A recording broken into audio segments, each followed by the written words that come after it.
privacidade é um direito fundamental previsto no artigo 12 da Declaração Universal dos Direitos Humanos de 1948 e na Constituição Federal de 88, nos artigos 5º, incisos 10º e 12º. A Lei número 13.709, de 14 de agosto de 2018, conhecida como Lei Geral de Proteção de Dados, foi aprovada em 2018, após mais de 8 anos de discussão. Durante esse interregno, foram realizadas 2 consultas públicas, mais de 10 audiências públicas e várias rodadas de discussão multissetorial. A LGPD vigente, inspirada na regulamentação europeia de proteção de dados, é considerada inovadora, pois passou a exigir a implementação da segurança de informação no tratamento de dados de todas as organizações, sob pena de responsabilização e sanções administrativas, como multas capazes de alcançar até 50 milhões de reais por infração, conforme previsto no artigo 52, inciso 2 da lei. Sua aprovação se deu diante de uma conjuntura que tornava a sua edição inevitável. Somente a partir da LGPD, o Brasil passou a contar com uma legislação transversal e compreensiva sobre proteção de dados pessoais. Não limitada a um aspecto ou a um setor, a Lei Geral de Proteção de Dados acarreta em mudanças institucionais e culturais profundas, que ainda serão objeto de debate e reflexão em múltiplos fóruns, inclusive no Congresso Nacional, inclusive neste fórum que participamos. Ela dispõe de forma ampla sobre operações que envolvam o tratamento de dados pessoais, sejam elas realizadas por meio físicos ou digitais, com o fito de garantir, sobretudo, a privacidade e a autodeterminação informacional dos titulares dos dados, conforme previsto no artigo 3º. As disposições da lei são cogentes, ou seja, todas as organizações públicas ou privadas que fazem coleta, uso ou compartilhamento de dados pessoais precisam se adaptar à LGPD. Isso significa que desde a farmácia que faz a coleta do CPF do paciente, até as grandes empresas que gerenciam milhares de terabytes de dados pessoais precisam observar as suas disposições, amplo alcance. Posteriormente à sua edição, a medida provisória 869, convertida na Lei 13.853, de 8 de julho de 2019, criou a Autoridade Nacional de Proteção de Dados e ofereceu uma nova oportunidade de discussão de artigos da LGPD no Congresso, com seu projeto de lei de conversão. Mesmo com uma aprovação unânime das 2 casas, em 2019 a LGPD foi objeto de intensas discussões e propostas de alteração. A MP em questão teve seu escopo bastante alargado por meio de 176 emendas apresentadas, algumas das quais foram aprovadas, em temas como natureza da figura do encarregado, tratamento de dados de saúde, portabilidade e revisão de decisões automatizadas. Há que se destacar que a Lei nº 13.853, de 2019, alterou a entrada em vigor da LGPD para setembro de 2020, e as sanções previstas só puderam ser aplicadas a partir de agosto de 2021. Essa diferença de prazo foi determinada pelo Congresso Nacional para que as empresas pudessem se adaptar à nova lei. Vamos falar rapidamente sobre a LGPD e o processo sancionador da Agência Nacional de Proteção de Dados, a Autoridade Nacional de Proteção de Dados. A Autoridade Nacional de Proteção de Dados é integrante da Presidência da República e começou as suas atividades de monitoramento e fiscalização a partir desse ano. Tem por objetivo zelar pela implementação, fiscalização e monitoramento do cumprimento da LGPD, editando normas, orientações e instruções normativas a despeito de se garantir a aplicação da LGPD. A LGPD previu um rol variado de sanções administrativas, de natureza admoestativa, pecuniária e restritiva de atividades, que passaram a ser aplicáveis desde 1º de agosto de 2021. Ela determina que a ANPD deverá editar regulamento próprio sobre sanções administrativas, que deverá ser objeto de consulta pública, contendo as metodologias que orientarão o cálculo do valor base das sanções de multa. Nesse sentido, destaco que foi publicada a resolução número 1, de 28 de outubro de 21, da mesma, que aprova o regulamento de processo de fiscalização e do processo administrativo sancionador no âmbito da Autoridade Nacional de Proteção de Dados. Conforme o regulamento, a ANPD realizará o monitoramento das atividades de tratamento de dados pessoais. Para tanto, editará 2 mapas de monitoramento por ano, que definirão temas prioritários para a fiscalização de cada semestre. Isso tem o condão de fornecer algo essencial, previsibilidade às empresas. Para aumentar a colaboração na implementação de uma cultura de proteção de dados no Brasil, a ANPD firmou um acordo de cooperação com a Secretaria do Consumidor, Senacom, em março de 21. Este acordo permitirá maior agilidade nas investigações relacionadas a incidentes de segurança. Para isso, a Senacom compartilhará informações coletadas sobre as reclamações de consumidores relacionadas à proteção de dados pessoais. Destaco e concluo informando que o Conselho Nacional de Proteção de Dados, por meio de todos os seus membros, tem atuado ao longo dos últimos meses em plena parceria com a ANPD, e que em algumas semanas deveremos dar continuidade a discussões de assuntos regulatórios em conjunto com a Autoridade Nacional de Proteção de Dados. Esperamos que essa agenda de regulação implementada pela Autoridade Nacional, em conjunto com o CNPD, possa colaborar para a proteção de dados no âmbito nacional. Minutos iniciais do nosso evento e essa visão também da colaboração do Conselho Nacional com a ANPD. Agradecemos a sua participação na abertura do evento. Ok, obrigado, bom dia. Obrigada. Então, dando continuidade, vou fazer a apresentação dos nossos participantes do primeiro painel do nosso evento, que nós vamos tratar justamente sobre esse processo fiscalizador e sancionador que foi mencionado pelo presidente Jonatas. Então, vou comentar aqui, vou convidar, como primeira painelista, Anete Martinelli de Matos Pereira, que é advogada no Itaú Unibanco e conselheira titular no Conselho Nacional de Proteção de Dados. Então, a Anete é conselheira, titular no Conselho Nacional de Proteção de Dados, advogada no Itaú Unibanco, coordenadora do Squad de Tratamento de Dados da FEBRABAN, coordenadora da Comissão LGPD da ABEX, CIPE Certified Information Privacy Professional, Europe, pela IAPP, International Association of Privacy Professionals. Então, tem certificação também pela IAPP.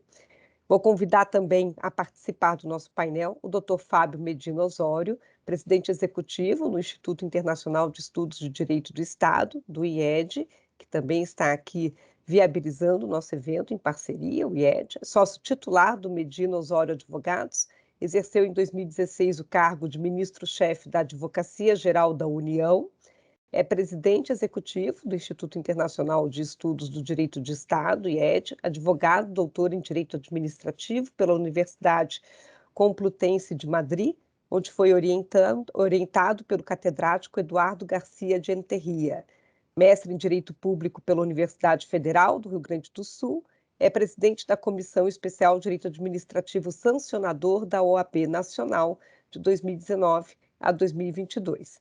Foi promotor de justiça do Ministério Público do Rio Grande do Sul por mais de 14 anos, aprovado em primeiro lugar no concurso de carreira. E também foi secretário adjunto de Justiça de Segurança Pública de 2003 a 2005 no governo Germano Rigoto, no Rio Grande do Sul. E o nosso terceiro integrante do painel, que é o Felipe Calado, que é a Solution Architect na Security, tem experiência em administração de infraestrutura e segurança de redes, implantação, gerenciamento e entrega de projetos de tecnologia da informação, com foco em segurança da informação. Para abrir o painel, e aqui trazer o debate dos nossos assuntos, eu vou comentar rapidamente um pouco sobre o regulamento sancionador. Vou compartilhar alguns slides aqui para passar essa visão com todos, e aí, em seguida, vou dar a palavra para os nossos painelistas. Então, só um minutinho para eu poder fazer um compartilhamento.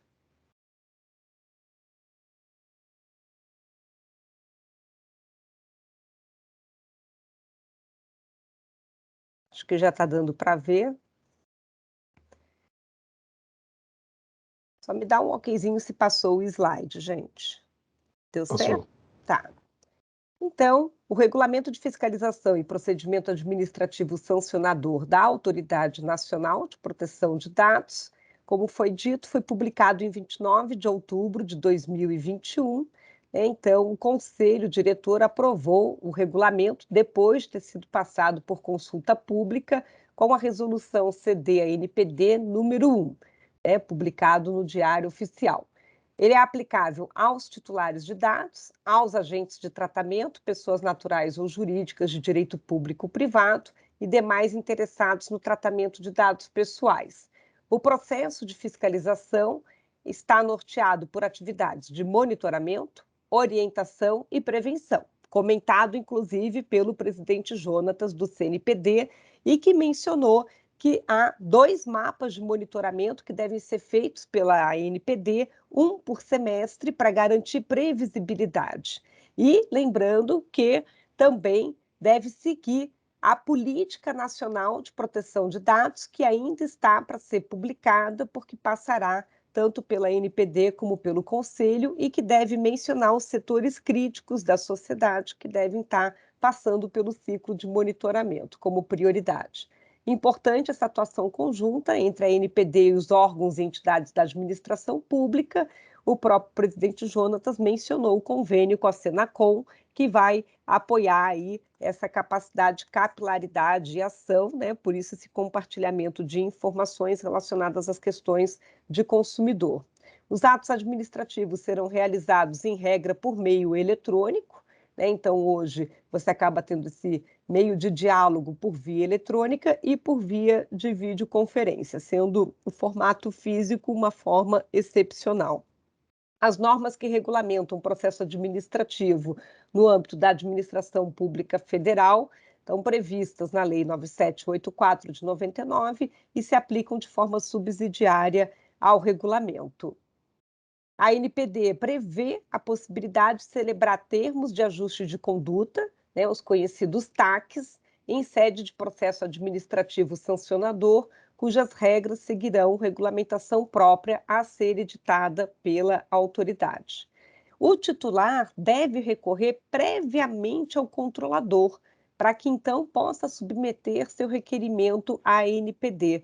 Esse é um ponto que ficou bem claro dentro do regulamento, e isso é importante no sentido de que estimula uma previsão do artigo 52, parágrafo 7, da conciliação entre controladores e titulares, e que, então, se não atendido ou não resolvido, o titular, então, recorre à autoridade. Mas a autoridade também poderá receber denúncias anônimas.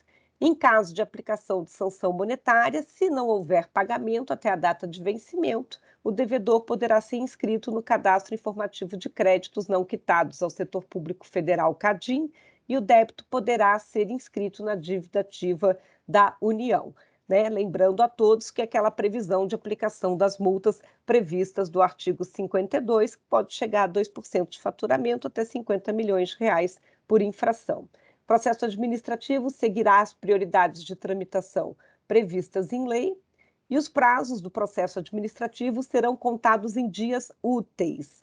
As regras já têm em consideração possíveis instabilidades nos sistemas, o que é fundamental, considerando que os procedimentos serão, em regra, virtuais. Está previsto no regulamento a revisão de processo administrativo tanto a pedido como de ofício, e no caso de surgimento de novos fatos relevantes que justifiquem a inadequação da sanção aplicada.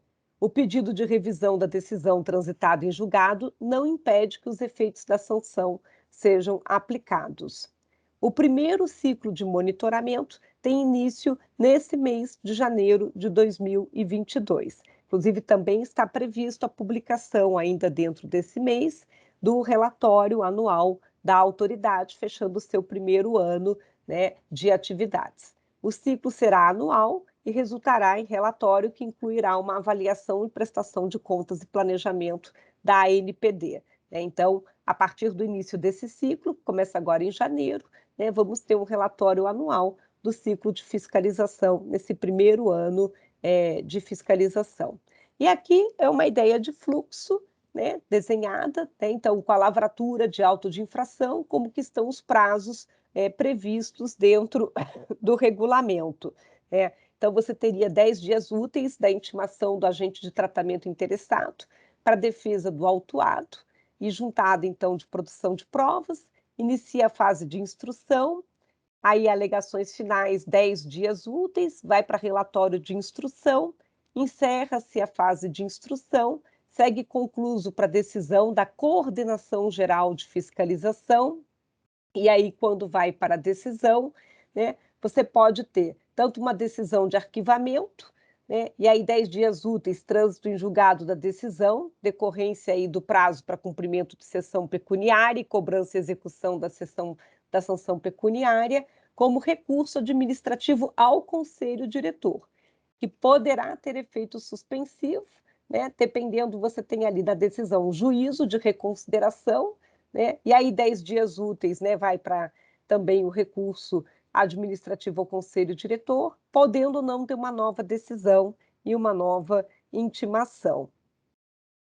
E aí, havendo esse recurso administrativo ao conselho diretor, que pode ter efeito suspensivo, apresentar alegações recursais, com distribuição e processamento, vai para a relatoria, poderá remeter à assessoria ou outros órgãos. Aqui, nesse momento, inclusive, seria até o caso da NPD chamar, né, a participação de outros órgãos na análise do caso, vai para julgamento e decisão. Não cabe recurso administrativo dessa última decisão, aí acompanhamento do cumprimento da decisão pela Coordenação Geral de Fiscalização e decisão cumprida, arquivamento dos autos. Não cumprimento da sanção pecuniária, intimação do devedor, prazo de 65 dias, se não pagamento da sanção pecuniária, inscrição no CADIM, Cadastro de Dívida Ativa, encaminhamento para a AGU, pagamento da sanção pecuniária, arquivamento dos autos. E ali, decisão transitada em julgado sem recurso, fase de cobrança e execução. Então, é isso que eu tinha aqui para apresentar para vocês. Então, agora seguimos com o nosso debate, nossos comentários. Passo a palavra para a doutora Anete, minha colega de conselho, querida amiga também lá da FEBRABAN, para nos dar uma percepção, uma visão na sua experiência com um comparativo de que como vamos começar a viver um processo fiscalizatório de uma nova autoridade, que é a NPD, talvez uma visão do que é viver um processo que envolve fiscalização de um Bacen, passar esse comparativo, essa analogia, que eu acho que vai muito enriquecer a todos que estão aqui. Obrigada, Patrícia. Primeiro eu queria cumprimentar todos que estão nos assistindo aqui, cumprimentar você, o Fábio, o Felipe, aqui nossos colegas de painel, agradecer o convite, para participar desse evento, esse dia muito especial, Dia Internacional de Proteção de Dados, e para discutir esse tema muito relevante, Acho que essa norma do processo de fiscalização e sancionador da NPD foi muito aguardada pelo mercado, muito aguardada, porque sem isso, não havia ali um instrumental, inclusive, para que as penalidades pudessem ser aplicadas. Então, assim, realmente tem bastante expectativa. E o que eu gostaria de falar, acho que você já fez um resumo excelente aqui, já passou, deu um overview geral, um sobrevoo aqui sobre como funciona esse processo. A minha ideia é aprofundar ali alguns pontos específicos e fazer um paralelo com o processo sancionador do sistema financeiro nacional, ali focando na atuação do Banco Central. E trazer ali alguns pontos para a gente refletir. Acho que tem muitas dúvidas ainda, por ser a NPD é nova, o processo é novo, é natural, acho que a gente vai aprender aí no processo. Mas, especificamente do processo sancionador do sistema financeiro, tem uma lei específica, foi, enfim, até recente, que é a Lei 13.506 de 2017, que regulamenta esse processo sancionador no âmbito ali do Banco Central, da CVM. Ele é aplicável não só para as instituições que são reguladas ali por esses órgãos reguladores, mas também os administradores dessas instituições. Acho que aqui é uma diferença, quando a gente olha para a NPD, o foco são nos agentes de tratamento, o controlador ou operador, não necessariamente ali nos administradores, Acho que assim, primeiro, o primeiro ponto, né, como eu comentei aqui, aquelas penalidades que a gente já conhece da LGPD, multa, a bendita multa ali de 50 milhões por infração, para serem aplicados vão ter que passar por esse processo sancionador. Acho importante mencionar também que falta uma peça essencial nesse quebra-cabeça aqui, que é justamente a norma que vai tratar, norma da NPD, que vai tratar da dosimetria da pena, né? A gente não tem ainda, isso está previsto na LGPD, deve passar por consulta pública, né? A NPD ainda não disponibilizou essa minuta ali para consulta, mas é muito importante, porque vai justamente dizer como vai ser aplicada essa pena, né? Mas, enfim, acho que uma grande novidade, não tanto novidade, mas o que traz expressamente esse regulamento daqui da NPD é sobre a atuação responsiva da NPD no processo, né? Isso é mencionado expressamente. E o que seria, tentando traduzir um pouco esse responsivo aqui, a NPD ela deve buscar um engajamento, não só detectar uma infração e punir, mas sim buscar um engajamento construtivo ali com os agentes de tratamento, muita cooperação para construir soluções em conjunto, considerando o próprio risco, a exposição ao risco, a proporcionalidade ali, para que esses agentes estejam em conformidade e os direitos do titular sejam protegidos, né? Isso foi também bastante cobrado, a NPD comenta que adotará essa postura, né, um papel colaborativo orientador da NPD. Falando um pouquinho, né, você já deu um overview também das etapas, né, mas vai ter etapa de monitoramento, ali olhando para fiscalização, né, monitoramento, orientação, prevenção e aí sim a repressão de fato, né, para aplicação de sanção. Acho que um tema importante que você comentou no monitoramento, que vai ser justamente quando a NPD vai priorizar, ela precisa priorizar esforços, né? Tem ali um corpo, enfim, reduzido, não dá para atacar tudo ao mesmo tempo, então vai focar esforços ali. Mas você comentou da petição dos titulares, né? Que eles primeiro devem recorrer aos controladores para então recorrer à NPD. Mas é interessante também que não quer dizer que uma reclamação de um titular que chegue na NPD vai necessariamente gerar um processo sancionador, né?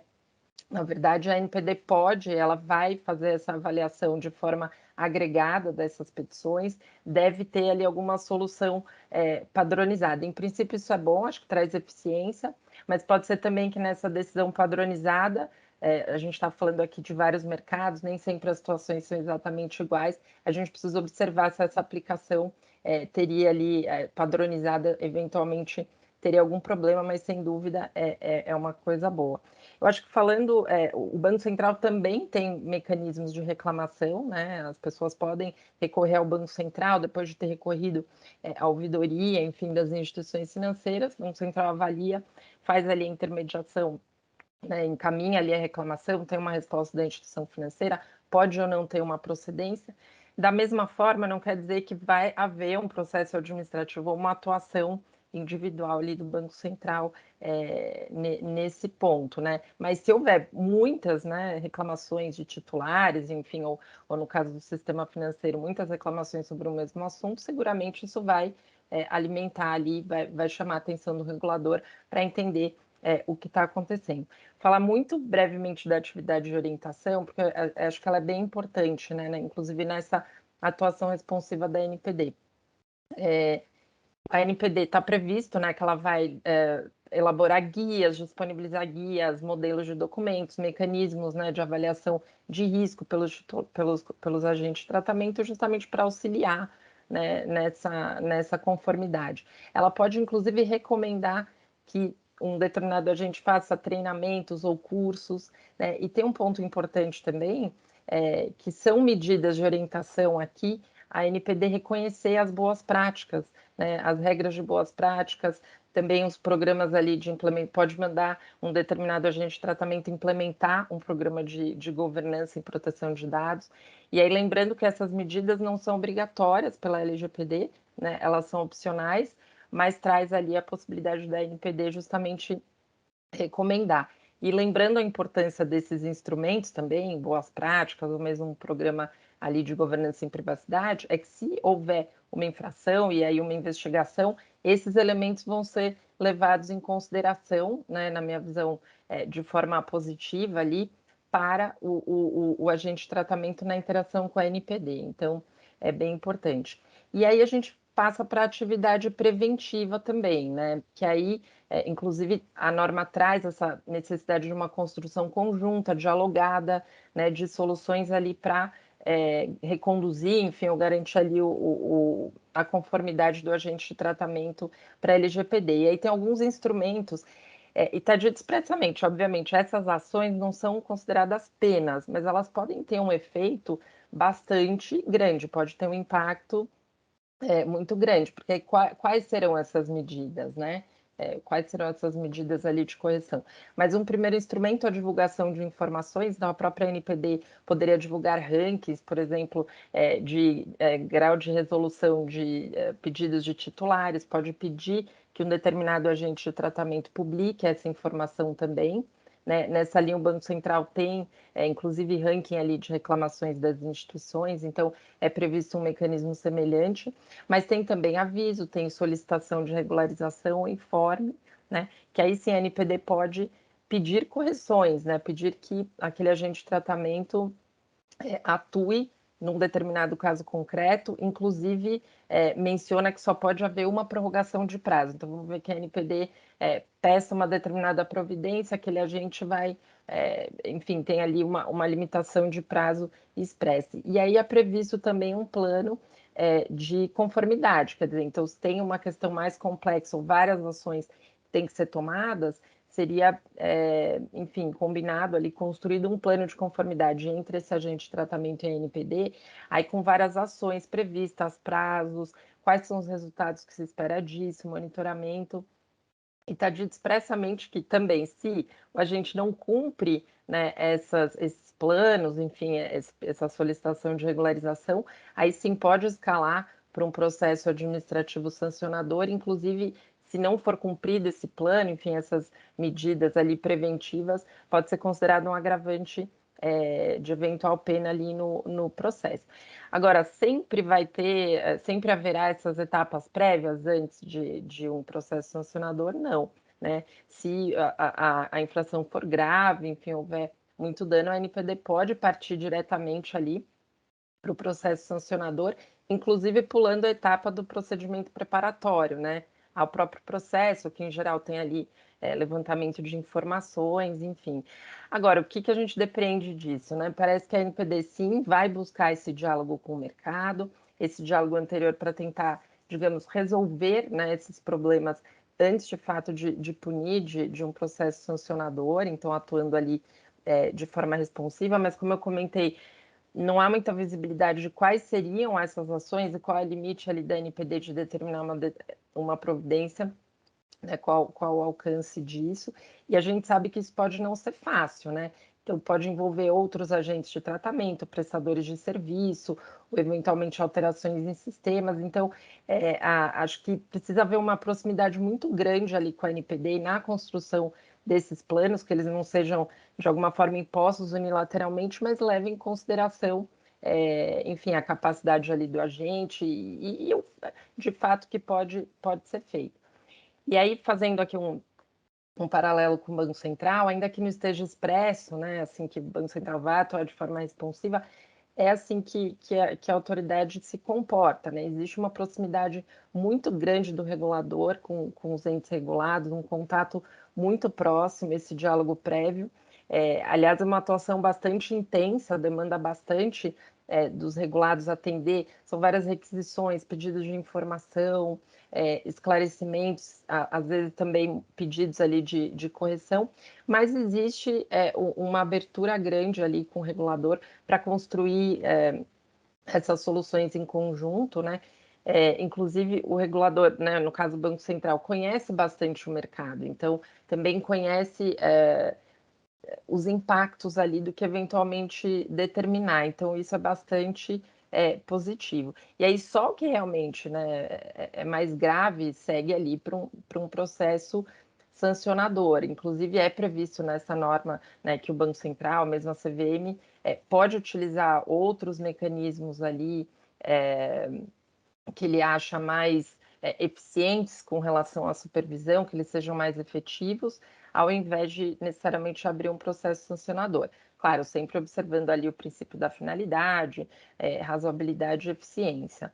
E aí, no caso da NPD, espera-se que haja essa abertura também para esse diálogo, mais ainda porque a NPD não tem familiaridade com todos os mercados, né?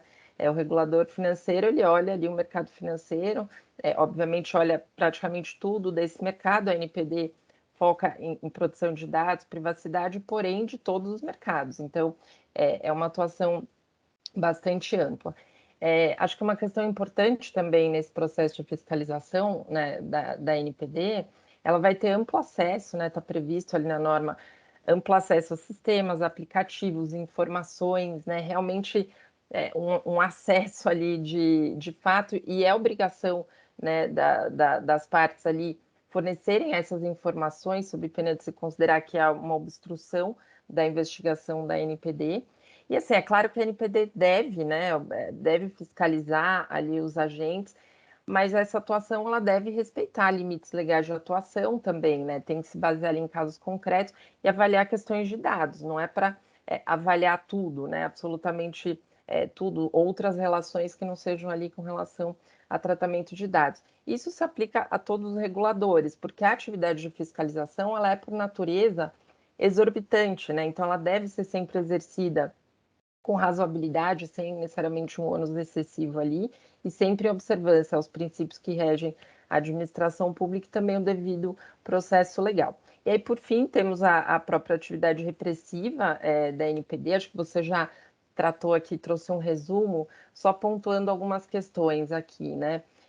A primeira delas é o recurso, né? Quando a gente olha para o processo administrativo aqui da NPD, quem vai emitir a decisão de primeira instância vai ser a Coordenação Geral de Fiscalização, então um órgão da própria NPD. E o recurso será para o Conselho Diretor da NPD, ou seja, o mesmo órgão vai emitir a decisão de primeira instância e vai avaliar o recurso, né? Quando a gente olha para o sistema financeiro, não funciona assim, né? O regulador, no caso do Banco Central, que é a CVM, tem a decisão ali de primeira instância, inclusive regras a depender de quem vai tomar essa decisão lá, depender do tema, mas o recurso não é pelo próprio regulador. O recurso é direcionado ali ao Conselho de Recursos do Sistema Financeiro, que é um órgão paritário, colegiado, que tem tanto representantes, né, do regulador, representantes do governo, mas tem representantes do mercado também, né? As associações indicam, então é um panorama ali mais paritário, trazendo outras visões, não fica só na esfera do regulador. Acho que você mencionou do TAC também, né, do termo de ajustamento de conduta, que pode haver na NPD em qualquer momento ali e arquiva o processo, né, sancionador, vai ter ali uma regulamentação.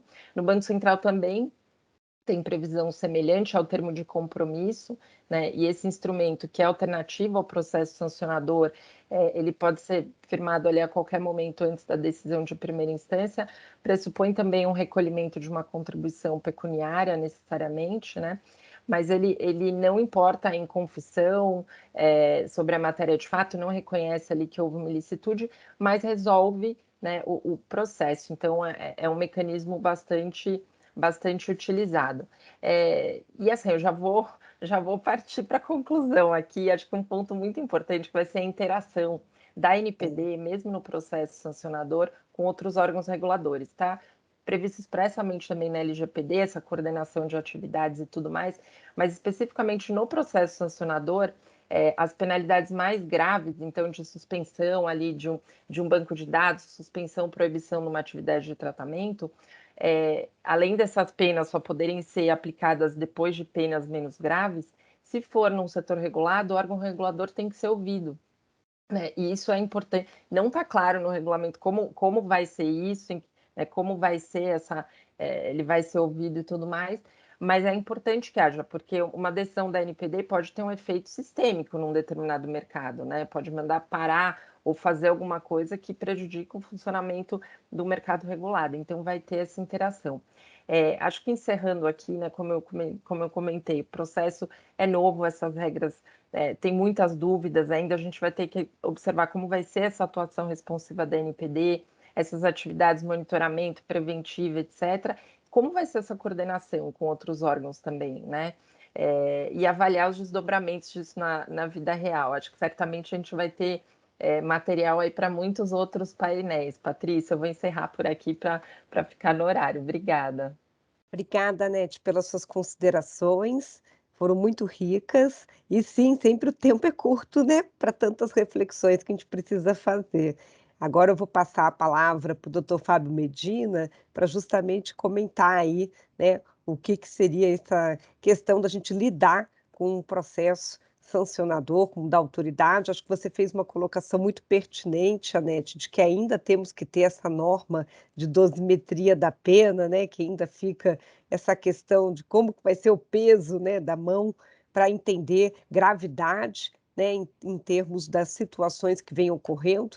Tem casos que não tem discussão, quando você vê os mega vazamentos, né, todo mundo diz, bem, isso daí parece muito grave, mas para várias outras situações fica a discussão de como vai ser aplicado. Já vi bastante o presidente da autoridade comentar que vai ser feito sempre uma fiscalização responsiva e que vai priorizar a proximidade com as instituições, o campo do diálogo, uma aplicação de advertência e TAC. Então, acredito que vão surgir as multas efetivamente nos casos realmente mais graves ou de reincidência, mas estamos aqui especulando, né? Ainda não vimos os primeiros casos saírem. E aí, por isso, a experiência do Medina nessas situações aí com tantos anos, como já apresentado no seu currículo, né, Medina? Quando começa uma nova autoridade para sancionar, o que acontece? Nos conte.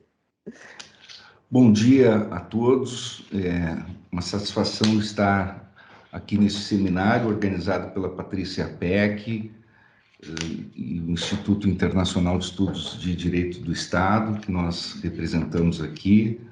Satisfação participar de um painel com a Anete Pereira, brilhante painelista, o Felipe Caiado, que está aqui conosco também. Agradeço a assistência de todos que nos acompanham. Nesse dia tão importante, Dia Internacional de Proteção de Dados. Efetivamente, o Brasil, com a Lei Geral de Proteção de Dados, está alinhado com as melhores práticas internacionais. Nós entendemos aqui que devemos estar também alinhados com as pautas internacionais do Tribunal Europeu de Direitos Humanos quanto a preocupações com garantias e direitos fundamentais que têm orientado a sedimentação do direito administrativo sancionador, que vem evoluindo desde o final do século XIX e ao longo do século XX como uma disciplina autônoma, intermediária entre o direito administrativo e o direito penal. No Brasil, a primeira disciplina com esta nomenclatura, direito administrativo sancionador, nós fundamos em 2004, nos cursos de mestrado e doutorado da Universidade Federal do Rio Grande do Sul, na Faculdade de Direito. Mas de lá para cá, muito se evoluiu nesta matéria, estando bastante expandida, inclusive nos cursos de pós-graduação do Brasil hoje, a disciplina Direito Administrativo Sancionador, ao ponto de, na reforma da Lei de Improbidade Administrativa, mais recentemente, haver se consagrado na própria lei a aplicabilidade dos princípios constitucionais do direito administrativo sancionador na própria lei de improbidade administrativa. O que é o direito administrativo sancionador? Portanto, se não esta categoria na qual está abrangida não apenas a atividade da administração pública na aplicação de sanções, mas também a própria atividade do Poder Judiciário na aplicação de sanções de direito administrativo, como foi também o caso da aplicação daquelas sanções da Lei 8.429 de 92, Lei de Improbidade Administrativa. Aqui, no caso da Lei Geral de Proteção de Dados, nós estamos tratando tipicamente de sanções administrativas, sanções a serem aplicadas pela administração pública, sanções de direito administrativo. E, portanto, nós estamos diante de uma atividade estatutária, de uma atividade da administração pública, que é equacionada pelo direito administrativo. É imperioso aqui, claro, revolver toda a disciplina material que trata do tema atinente à proteção de dados, propriamente dito, e aí pode trazer à baila uma transdisciplinariedade, inclusive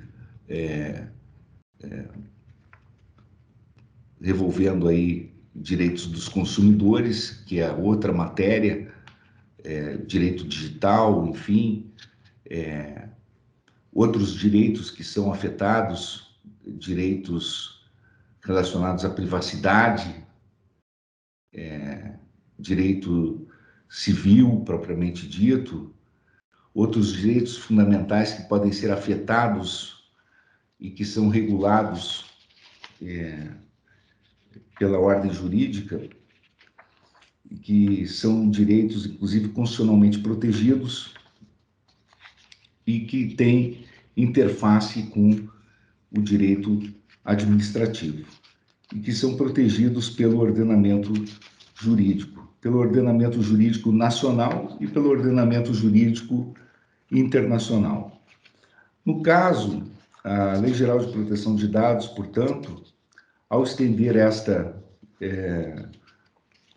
proteção jurídica, ela reforça os seus tentáculos sancionatórios aqui, como já foi referenciado na palestra anterior, mas o tema que eu gostaria de tocar rapidamente diz respeito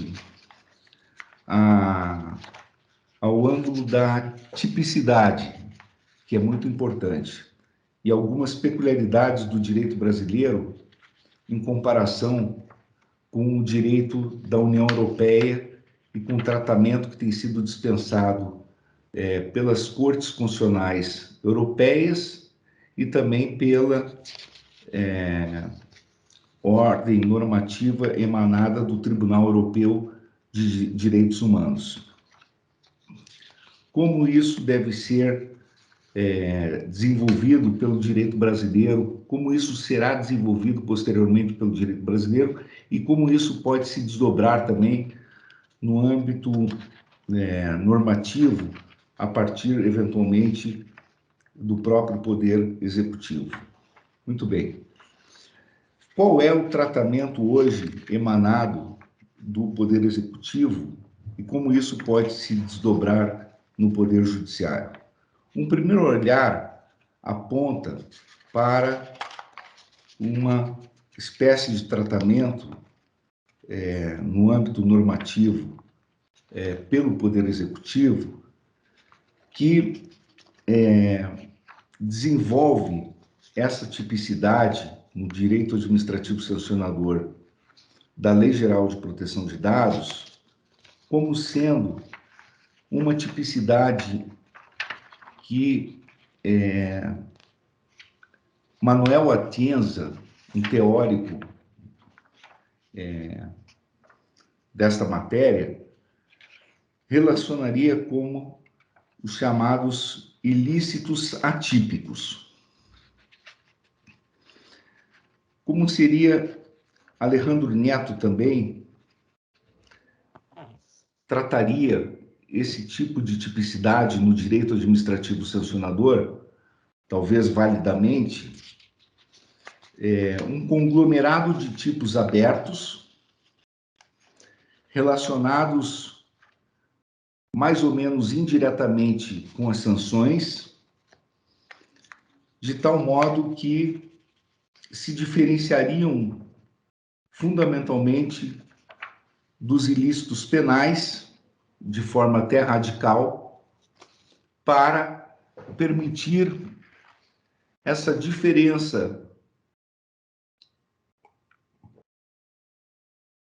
entre ilícitos administrativos e ilícitos penais. Ou seja, o poder discricionário, o que traz uma discussão, inclusive, muito presente hoje na jurisprudência dos tribunais superiores também, no Brasil, se há poder discricionário no âmbito do poder sancionador administrativo ou não, para materializar-se, então, o poder discricionário na aplicação da sanção administrativa aqui, quando se sabe que não há poder discricionário no âmbito do poder judicial sancionador, e aí materializar-se também não só a discricionariedade nesse poder administrativo sancionador, como igualmente tipos excessivamente abertos, relacionando-se com sanções indiretas, que podem ser escolhidas pelo julgador, quase que discricionariamente ou discricionariamente, caso a caso, e esses tipos podem ser escolhidos também de modo não fechados, eles não estão plasmados de forma fechada, eles são escolhidos também caso a caso pelo aplicador da lei. Muitas vezes sequer estão na lei, estão plasmados no âmbito infralegal. É o que ocorre também aqui neste modelo normativo da Lei Geral de Proteção de Dados. Veja-se, aqui, no sentido que está proposto na Lei Geral de Proteção de Dados, ela oferece uma proteção da privacidade e da inviolabilidade de determinados bens jurídicos. Ela efetivamente propõe uma espécie de detalhamento da proteção de determinados bens jurídicos.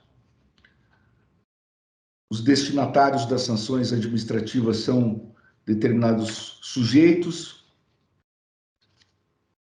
A Autoridade Nacional de Proteção de Dados detém algumas competências, no caso, para aplicar certas medidas, mas aquelas sanções administrativas previstas lá nos artigos 52, 53, 54 da Lei Geral de Proteção de Dados, que passaram a vigorar a partir de 1º de agosto de 2021, elas efetivamente estão ligadas apenas indiretamente a determinadas sanções.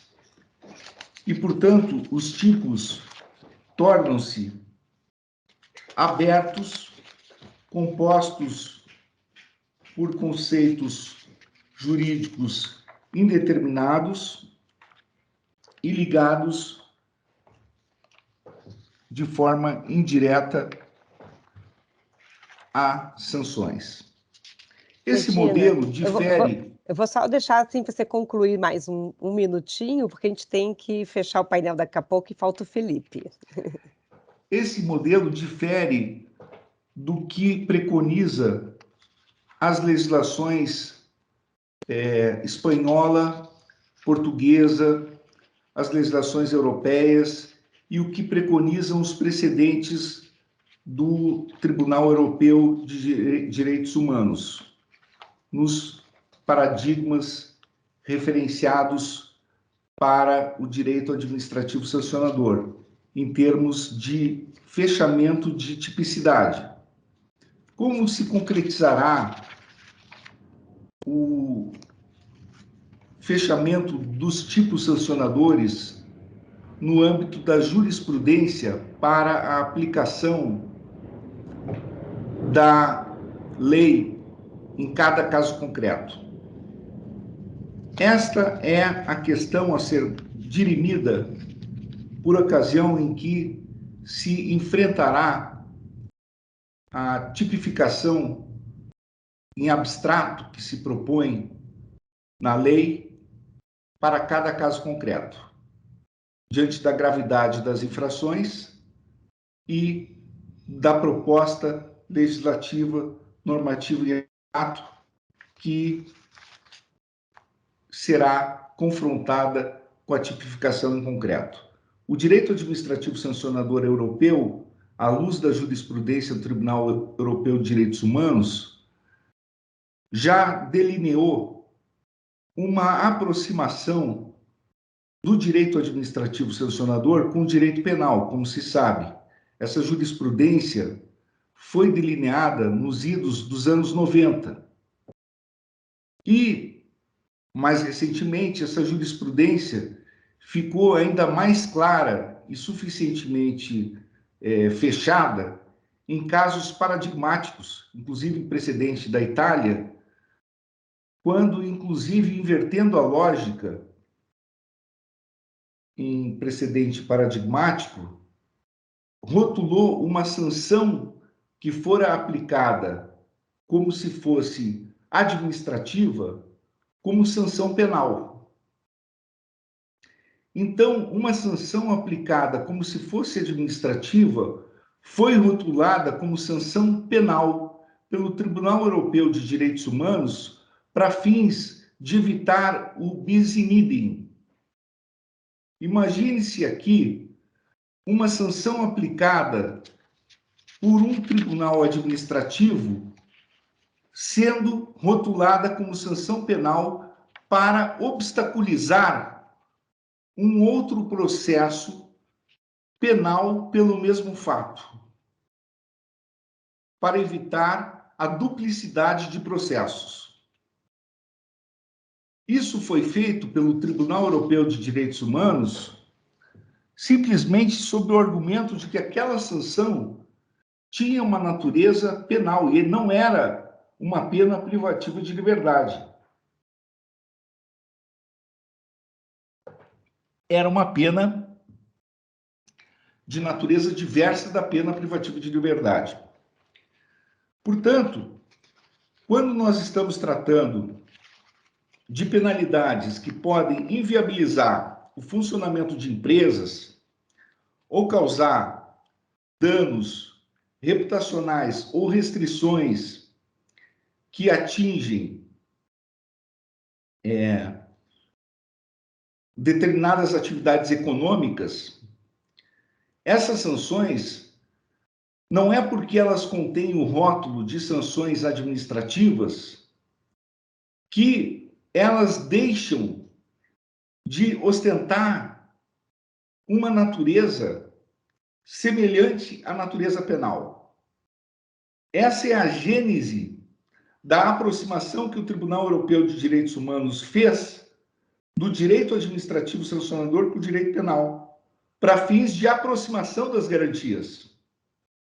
E essa jurisprudência, efetivamente, foi que trouxe a aproximação das garantias penais para aplicação por simetria ao direito administrativo sancionador. E justamente aí é que reside a consolidação dos princípios da culpabilidade, da tipicidade, da legalidade, da interdição à arbitrariedade, e todas essas garantias que nominalmente eram conhecidas apenas no âmbito penal, para o âmbito do direito administrativo sancionador. Mas que o legislador brasileiro, ou ainda o Poder Executivo no Brasil, parece desconhecer no âmbito do direito administrativo sancionador. Aliás, a ANET colocou com muita sabedoria que no sistema financeiro nacional nós temos um direito administrativo sancionador e um processo punitivo bastante desenvolvido em que os órgãos são separados no âmbito do processo. O órgão originário que decide é diferente do órgão recursal, justamente para assegurar o devido processo legal e para separar o órgão que decide originariamente do órgão recursal, cuja composição é outra e é paritária. Mais um equívoco aqui, no caso, quando não se tem essa separação e é o mesmo órgão regulador que julga o processo, mantendo, portanto, a impureza desse julgamento, ferindo o princípio da imparcialidade.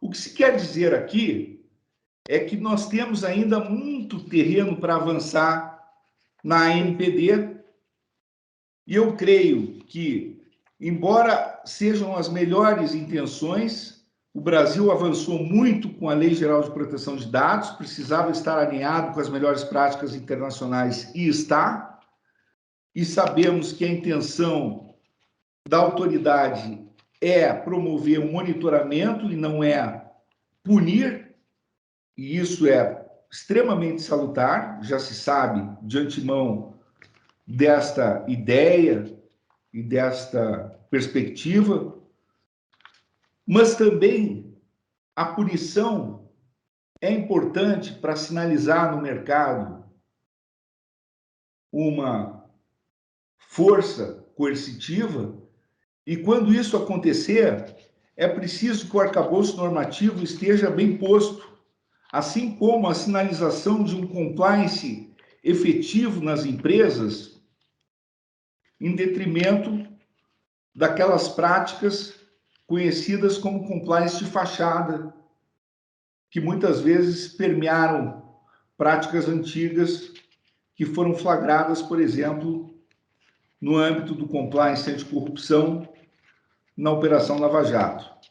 E hoje nós temos, só para concluir, a doutora Patrícia Peck pedindo uma equiparação do tempo com a ANET, foi a era do compliance digital, da mesma forma, o rigor que passou a se exigir com relação ao compliance anticorrupção e as melhores práticas mundiais quanto ao compliance anticorrupção efetivo, esse compliance efetivo, como define o guia de compliance do CAD, banindo o compliance de fachada como uma prática nefasta que busca, inclusive, ludibriar as autoridades públicas, hoje tem-se a preocupação com o compliance digital de fachada, no qual empresas buscam burlar autoridades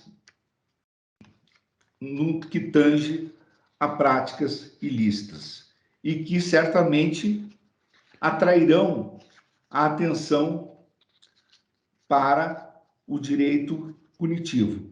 No entanto, esse direito administrativo sancionador, repito, precisa estar revestido de garantias também alinhadas com as melhores práticas internacionais. E esses pontos para os quais eu chamei aqui atenção são pontos que são suscitados hoje na jurisprudência, não só das cortes europeias, como do Tribunal Europeu de Direitos Humanos e também na jurisprudência dos tribunais superiores do Brasil, do STJ e do Supremo Tribunal Federal Brasileiro. E não por acaso, a reforma da Lei de Improbidade Administrativa veio no sentido do fechamento dos tipos sancionadores e de uma nova lei harmonizada com os princípios constitucionais de direito administrativo sancionador para dar maior segurança jurídica e concretizar esses princípios constitucionais em harmonia com esses novos paradigmas do direito administrativo sancionador. Eu penso que essa é uma tendência também no Brasil. Eu agradeço a paciência da nossa coordenadora e presidente dos trabalhos, doutora Patrícia Peck, mas realmente havia aqui algumas mensagens importantes sobre a essência do direito administrativo sancionador no âmbito do direito digital. Muito obrigado. Obrigada, Medina. Eu sei que o tempo é sempre difícil para nós para falarmos de um assunto tão complexo, e já passo a palavra para o Felipe Calado poder fazer a fala dele para a gente fechar aqui o painel, que já vi que já chegou o Fábio e os demais participantes do próximo painel, e a gente não ficar depois com culpados assim de algum atraso do evento. Estamos tentando manter aí dentro da previsão aí, que vai ser uma manhã longa. Sei que a Anete também tem outra agenda, né, Anete, isso que você me comentou. Então, por favor, Felipe. Obrigado, Patrícia. Bom dia a todos. Já agradeço já de antemão a possibilidade de participar aqui do painel com vocês. Fico muito feliz com a oportunidade. O intuito, então, é a gente trazer uma visão um pouco mais técnica também, inclusive sobre a questão das evidências, tá? Então, a LGPD, ela prevê que os agentes de tratamento, eles devem garantir a proteção desses dados pessoais coletados, e sempre utilizando medidas técnicas e administrativas aptas, tá? E essas medidas, elas devem ser adotadas durante todo o tempo de posse desses dados pessoais. Tá? Então, levando em consideração tudo que a gente já falou, inclusive sabendo que esse processo de fiscalização ele já está em vigência, é importante que as empresas elas tenham meios, ferramentas que gerem evidências dessas medidas de proteção. Tá? E a abordagem que eu quero trazer hoje, nessa manhã, e eu prometo ser bem sucinto na minha fala, é da gente ter essa abordagem já voltada à visibilidade, inicialmente, dessas informações as quais foram coletadas. Tá? E por que é importante ter essa visibilidade e essa inteligência em relação aos dados coletados? Para que a gente tenha, primeiro, a ciência de que tipo de informação a gente está coletando, onde essas informações estão sendo armazenadas, que tipo de risco essas informações estão submetidas, e tendo esse catálogo desses dados, tendo essa inteligência, a gente já consegue, num primeiro momento, direcionar os esforços de proteção de maneira devida. Tá? A gente não vai se esforçar para proteger dados com menos riscos ou dados menos importantes, à medida que a gente vai também despender mais esforços para garantir a proteção desses dados com maiores riscos e maiores importâncias da maneira devida. Tá? Então, esse catálogo ele já serve para, no primeiro momento, já dar essa visibilidade desse arcabouço de informações que a gente tem armazenado, tá? E esse catálogo também já serve como uma dessas evidências de que a empresa está ciente, de que a empresa está se dedicando no sentido de manter a proteção devida dessas informações. Tá? Então, já esse catálogo ele nos permite já criar essa primeira evidência. Tá legal? Outras medidas importantes relacionadas a essas evidências. Coleta das informações para algumas finalidades de alguns processamentos. Tá? É importante que a gente tenha, por exemplo, a coleta do consentimento também desses titulares, para que a gente possa tratar essas informações para devidas finalidades. Tá? E é importante também a gente ter a evidência da coleta desses consentimentos. É importante a gente saber quando esse consentimento foi coletado, para que processamento, para que finalidade de processamento esse consentimento foi coletado, se foi realmente o titular quem nos concedeu esse consentimento. Então, também é importante ter esse tipo de evidência. Tá legal? Evidências relacionadas também a consentimentos mais tecnológicos, por exemplo, consentimentos de cookies. Quando a gente acessa o site da empresa, a gente também tem ali entrega de algumas informações pessoais. Cookies hoje são relacionados a informações pessoais. É importante também coletar esse tipo de consentimento. Quando foi coletado, em que website foi coletado, qual tipo de cookie foi instalado, para qual finalidade esse consentimento também foi coletado. Tá? É importante ter isso também como evidência. o artigo 18 da LGPD prevê lá os direitos do titular de dados. Nós, como titulares de dados, podemos solicitar a qualquer empresa hoje o acesso, a eliminação desses dados, a correção desses dados, tá legal? São alguns dos direitos em que a gente pode requisitar, nós podemos requisitar hoje. Tá? E também é importante manter evidências das solicitações recebidas, do atendimento dessas solicitações, durante quanto tempo essas solicitações ficaram em aberto, onde as informações desses titulares foram encontradas. Também é importante manter esse tipo de evidência, caso a empresa passe por esse processo de fiscalização. E essas evidências, elas também podem ser levadas como fator atenuante de possíveis sanções que as empresas podem sofrer. Tá? À medida que a empresa passa por um processo de fiscalização e alguma irregularidade é encontrada, essas evidências podem corroborar que a empresa está no caminho correto de garantir a proteção, de garantir que essas informações estão sendo realmente tratadas para aquele devido fim a qual ela foi coletada. Tá? A gente tem muito mais assunto para poder tratar em relação à proteção de dados, principalmente a parte técnica. A gente tem, assim, distintas áreas a serem abordadas e, inclusive na tecnologia, a LGPD ela é multidisciplinar. Tá? A gente precisaria aqui trazer pessoas de distintas áreas da tecnologia também para agregar mais conhecimento.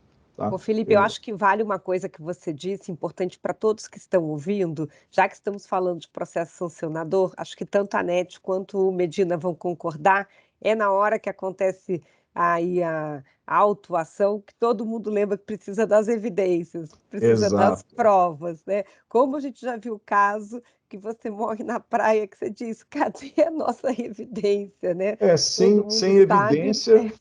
evidência, por mais que a gente tenha cumprido, por mais que a gente tenha respondido, por exemplo, uma solicitação dentro do tempo, se eu não tenho evidência disso, eu não tenho como comprovar. Então, a evidência ela é realmente um passo bem interessante e necessário nessa comprovação. Exatamente. E para quem está mais até no setor financeiro, né, lembrando que a diferença de consentimento de LGPD e consentimento de Open Banking, que lá você tem que ter ele com a evidência de captura eletrônica, né, quer dizer, ainda mais forte, mais bem estabelecido. Então, agradeço, Felipe, as suas considerações, porque eu acredito que, de fato, para um trabalho de maturidade do programa de privacidade e de proteção de dados, você precisa, de fato, ter esse conjunto, né, que a gente fala, que é trabalhar na parte de políticas, de governança, na parte técnica das ferramentas e na parte de cultura. Por isso estamos fazendo um evento para disseminar conhecimento no Dia Internacional da Proteção de Dados. E tenho certeza que temos muitos DPOs, muitos advogados, muitas pessoas também da área de segurança de informação, TI, gestores de empresa participando aqui do evento. Né? Teve gente que me mandou já um recadinho, está aqui o Francisco da Abrafarma, entre outras pessoas que vão estar interagindo pelo chat. Então, para quem puder ficar mais um pouquinho, né? Quem quiser depois também trocar ideias aqui com o Felipe sobre essas questões. Eu já vi que até o Leandro apareceu, a gente já está assim, sendo empurradinho pelo próximo painel. Agradeço a participação, né, de todos, da Anete, do Medina, do Felipe, a abertura feita pelo Jonatas, e a gente encerra aqui o primeiro painel. Né? Vamos poder depois passar aqui, falar no chat, passar contatos, respondemos algumas dúvidas também, e que vocês tenham uma excelente manhã aí de aprendizado, de troca de conhecimento. Já passo o bastão aqui para o Leandro, né? E fechamos a nossa primeira sessão. Muito obrigada.